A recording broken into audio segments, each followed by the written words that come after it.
kita buka ya. Mari kita buka. Okey. Mari kita buka. Terima kasih tau yang belanja kat saya si Anik. Okey, terima kasih yang belanja bernama si Nik punya partner. Terima kasih yang sponsor yang ni. Jom kita unboxing. Jom. Okay, beratnya juga berat juga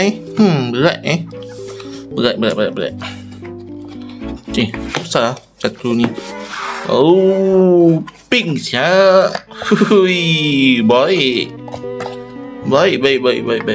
Dia ada benda ni. Ada speaker. Ada dua tau. Ada dua. Dia ada dua. Lepas tu ada ni. Yang pink ni kitchen. Okay. Dia punya warranty card setahun right? Okay, kita lepas ni buka. Okay. Oh, berat juga berat. Okay. Lepas tu kita buka yang ni. Okay, buka. Pink siap. Okay. Yang ni dia tak tepi. Okay. Sekejap. Okay. Jom kita pusing.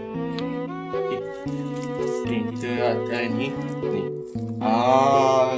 Kita buka. Supaya dah nampak Sorry. Okay. Kita buka.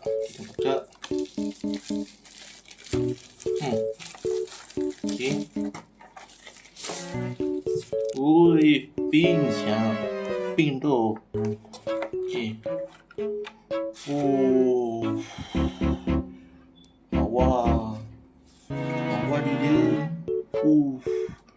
Jom kita test dia punya bunyi ni macam mana.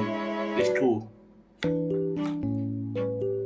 Okay, kita test dulu keyboard yang sharp punya. Okay, kita test dulu bunyi dia macam mana. Test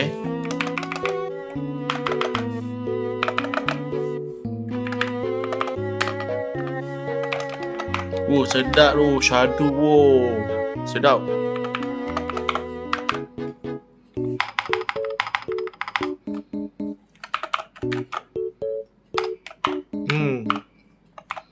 Terima kasih awaknya yang sponsor saya. Semoga awak sihat selalu. Tak ibu bapa awak, InsyaAllah impian awak akan sampai, InsyaAllah. Okay. Terima kasih awaknya belanja yang ni satu dan dua. Dan dua biji. Terima kasih awaknya. Mula rezeki awaknya. Terima kasih. Berat. Memang berat. Tapi cantik. Warna pink. Walaupun saya ni tak suka warna pink, tapi terdepan mata memang cantik. Memang cantik. Terima kasih siapa yang support video ni. Jangan lupa follow pula, sub, like and comment guys. Okay, jumpa next video. Bye bye. Assalamualaikum semua. Bye bye. Sub.